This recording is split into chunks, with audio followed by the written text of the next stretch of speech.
Have you ever read a book so good that you had to put it down? Yeah, you heard me right. A book that laces its parchment fingers into your brain fibers and forces you to think? Well, for me, that book was Scythe by Neil Shusterman. My goal is not only to get you to read and appreciate this story, but completely unrelated.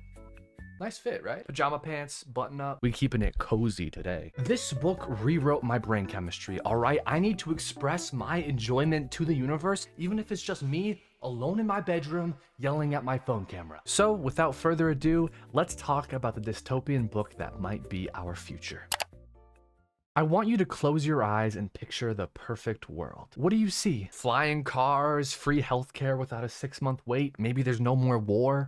Your favorite TV show gets a new season every month. Maybe there's no more crime. Though, to be honest, I would prefer the sequel thing.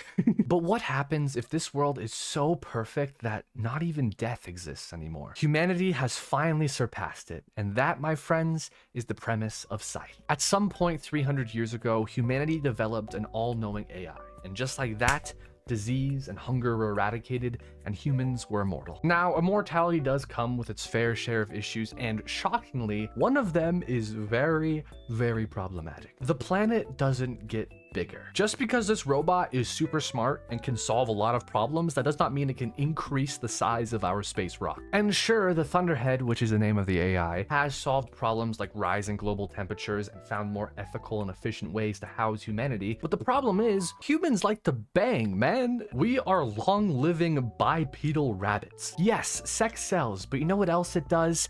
It creates more people. Give any man an immortal wiener and we will end up having family trees that rival the 1700s. So to remedy this uncontrollable rapid population growth, the Thunderhead does math. Add the 3, carry the 1, all right. Looks like 53 million people need to die this year. What? About now, you're probably thinking, Gavin, why don't they just go to space? And there's actually a really good reason for that, but I'm not gonna tell you.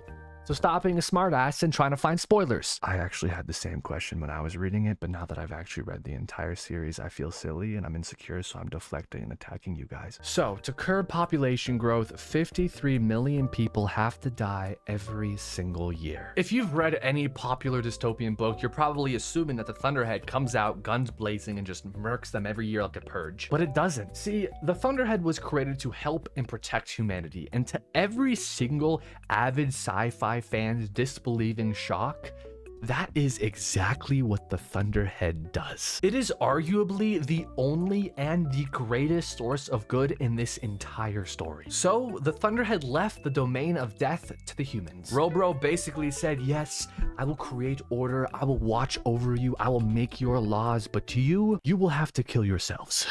So that honor was left to the Scythes, the legal takers of life who are supposed to be the best of humanity. But I mean, come on, humans are humans. Dare I say, we are the most corrupt and fallible creatures on this entire planet. And if we're gonna be terrible, couldn't we at least be unique about it and form some different type of evil government? In fiction, obviously. Based on that premise, what themes are we working with? Well, we already know it's a dystopia, so there's a lot of political stuff. Like I said, corruption is alive and well. But I think the big overarching theme of Scythe is this. It asks the question, what if those who are supposed to be the best of humanity start to embody its worst traits? What if the feelings we have for those we revere turn from respect to fear? Now, I haven't actually even mentioned, this story follows 2 scythe apprentices who, drumroll please, don't want to kill anybody. What? I mean, that's fair. That's admirable, even. At the beginning of the series, Citra Terranova is a 16-year-old algebra student who cannot solve for simple variables. It should be noted that the average age of a student learning algebra is 14 years old in the USA, which means,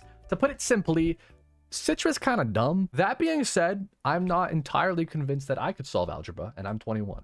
So, but the character that Citra grows into is nothing to laugh at, all right? While she may start a little numerically challenged and profoundly entitled, she becomes someone that an entire society can put their faith in and rely on. But I don't want to spoil everything, so let's talk about her male counterpart. And his name is Rowan Whitethorn. It's not Whitethorn. Is it?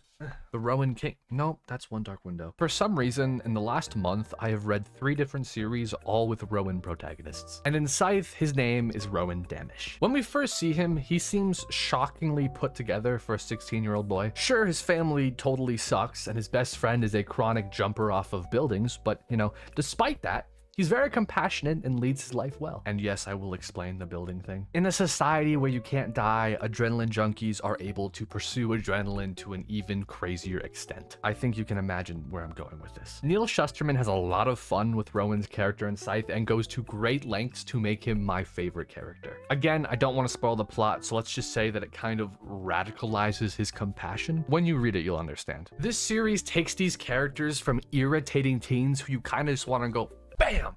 I would never hit a kid, but they're just really annoying sometimes. 2 super relatable young adults who carry the weight of the world on their shoulders. And I haven't even gotten to the best part yet. See, what happens if you take Girl Scythe and Boy Scythe and stack them together in close proximity month after month after month? The answer is romantic tension. There is a romantic subplot, and in case you were uneducated in the truth of the world, romantic subplots are the best subplots. Yes, I am a hopeless romantic, and yes, I read spicy books, and yes, I read romance all the time, and yes, every book I've read in the last 6 months definitely had romance in it. But I'm not biased, because you can't be biased if it's a universal truth. But even that subplot, as amazing as it is, was not what hooked me to this book. I kept picking up this book because of how many times it made me put it down. Not out of disgust or annoyance or anything like that, simply because I needed to think. Scythe turned on parts of my brain that I didn't even know were there. And by the end of the series, while I was in those pages,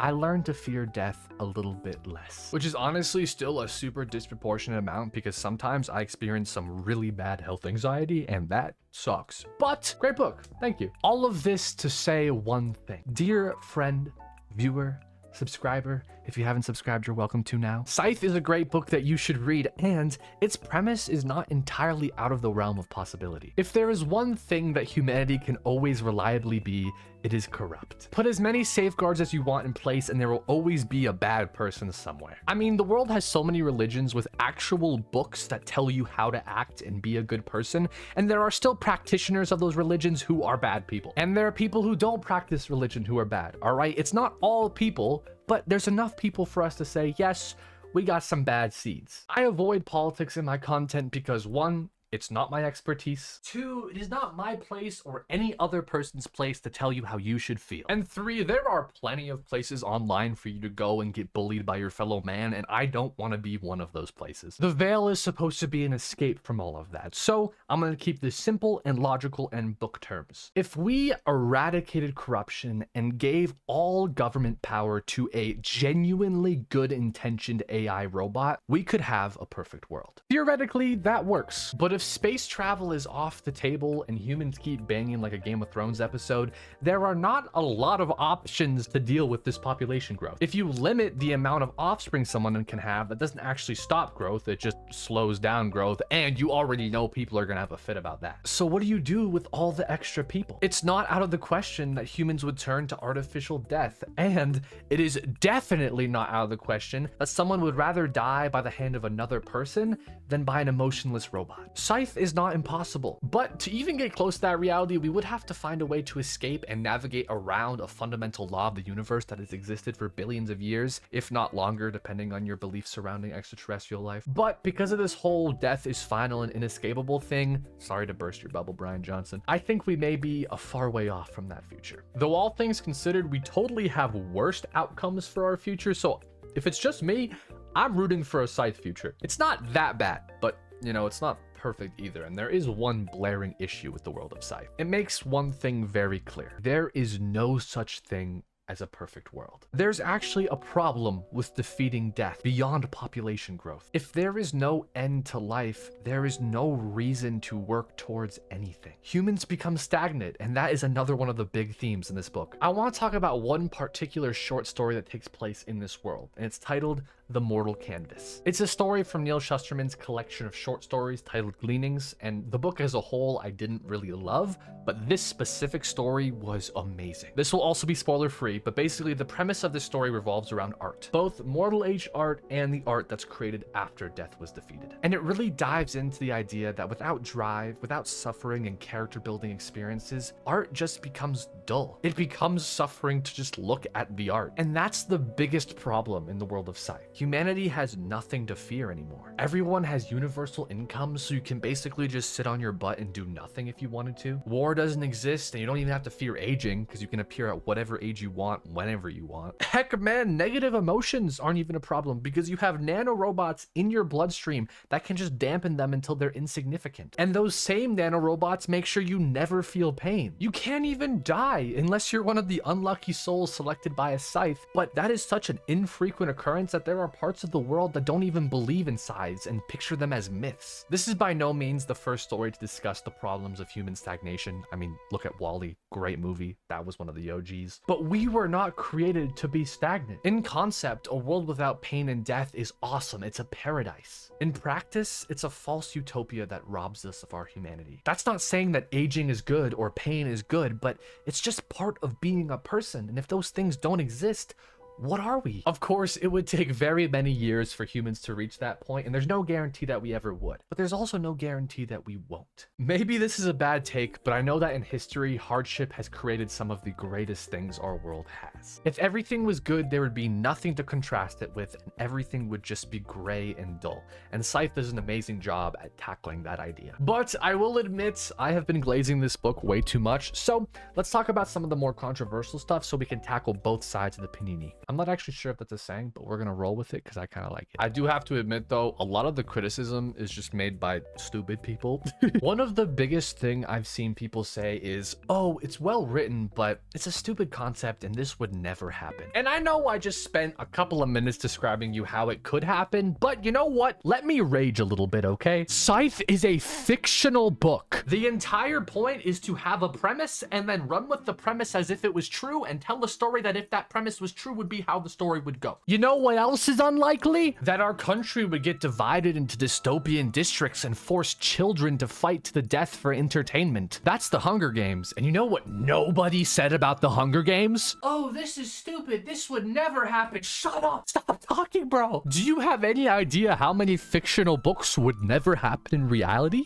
And do you know why that is? That is because it's fiction. Who are we to predict and know the future, all right? And why are you acting like humanity has always followed the most logical path to our future? I think attacking a fictional story by saying this would never happen in real life is the stupidest argument ever. I'm actually working on a video where I go through 1-star reviews for some of my favorite books, and I did a couple for Scythe, and let me tell you, I lost my mind. And you're seeing a piece of it now, but if you want to see more of it, it might be up there. I'm getting too heated. Let's move on, okay? There was some criticism about the whole concept of splatting, which was that whole idea of, you know, jumping off of buildings for adrenaline rushes. People were mad about that. And, you know, again, it's fiction and it was not romanticizing that type of thing, okay? It was very obviously a couple of people who are a little bit like, why would you do that? And it had nothing to do with their mental health because they're adrenaline junkies and you just don't, people aren't depressed in this world because they have little robots in their body, right? So they just want adrenaline. They just want adrenaline rushes. I think it's unfair to apply our real world opinions to these fictional stories with all of this context we might not think about because we're not from those worlds. I like to think of myself as an empathetic,